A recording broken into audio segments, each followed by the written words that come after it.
Alright guys, today we're going to tie a little crippled Baetis. And you can vary this pattern up by changing the dubbing on it. It could be a Baetis, mahogany.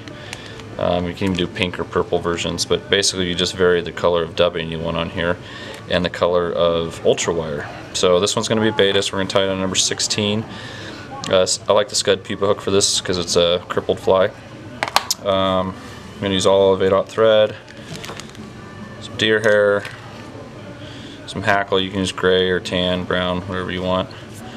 And that's about it. Pretty basic fly. Oh, and some pheasant tail right here. So I'm going to start. I'm going to put a thread base down on this fly. And I'm going to wrap the thread well around the curve of the hook, because this fly actually sits vertical in the water when it's tied correctly. Bring it around. Take 4 or 5 fibers of this pheasant.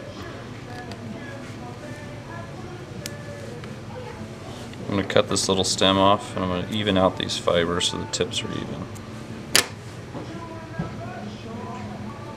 Even enough anyway. So I'm going to tie these in right down here on this curve of this hook. Give it 2 or 3 wraps, and then we can adjust the length by pulling. Shorten them up a little bit. I'm going to add a little chunk of this green wire, green ultra wire. I'm going to bring my thread up, reposition my hook. It's okay if those little tail fibers get pinched, it shouldn't fall off. Then I'm going to take some hackle pliers, grab these fragile little pheasant tips here. This is a really crucial part, not to break these things. That wire a little trim there. Bad on my scissors, I know. Okay, try not to catch the tip of that hook.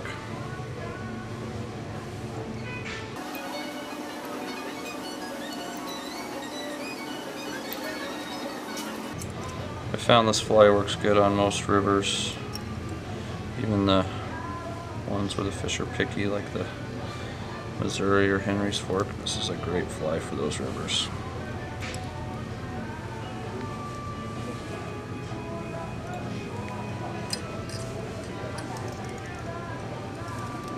Tie that off.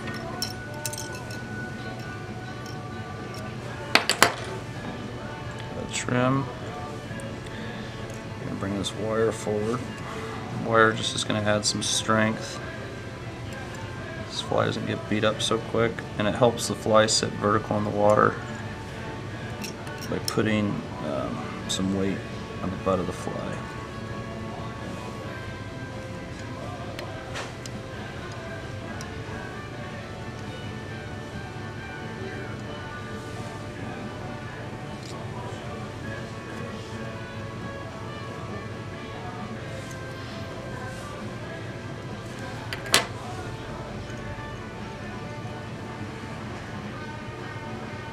You can see little butts down there. It's okay, they're still all intact.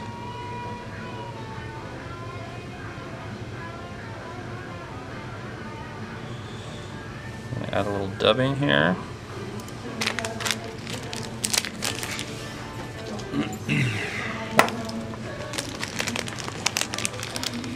Less is more.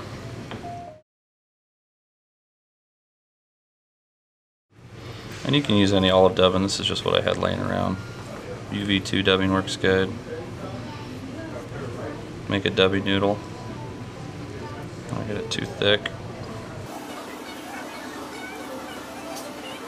One trick to get your dubbing noodle really tight is make a couple wraps, get the dubbing noodle started, and then twist it, and that'll really cinch it down. And you can do that each time if you want.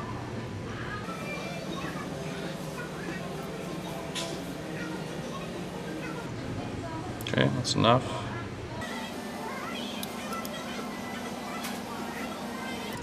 Take some deer hair. There, we're going to stack it.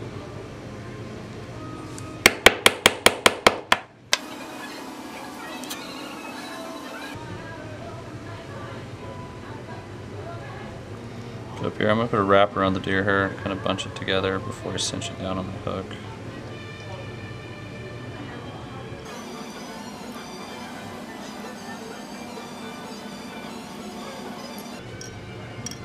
Alright. Take these fibers, lift them up. Some shaker's shaking like crazy. Cut. That little shuck will help keep it in the water right there. In the last step, we're just going to add hackle right there. Let's just help float it a little. I'll strip off these little fibers just to get the stem exposed. Right in. Some hackle pliers, do some wraps. Actually, I'm not going to pull straight up.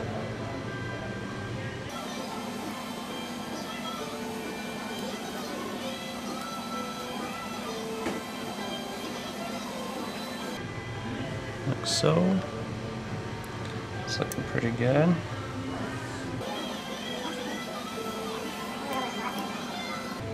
Tie it off. Give it a good little tug there. One more.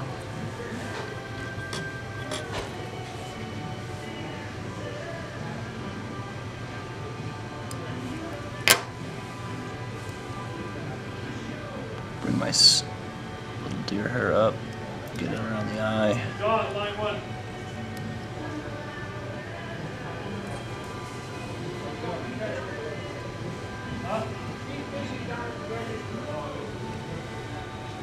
Finish her off.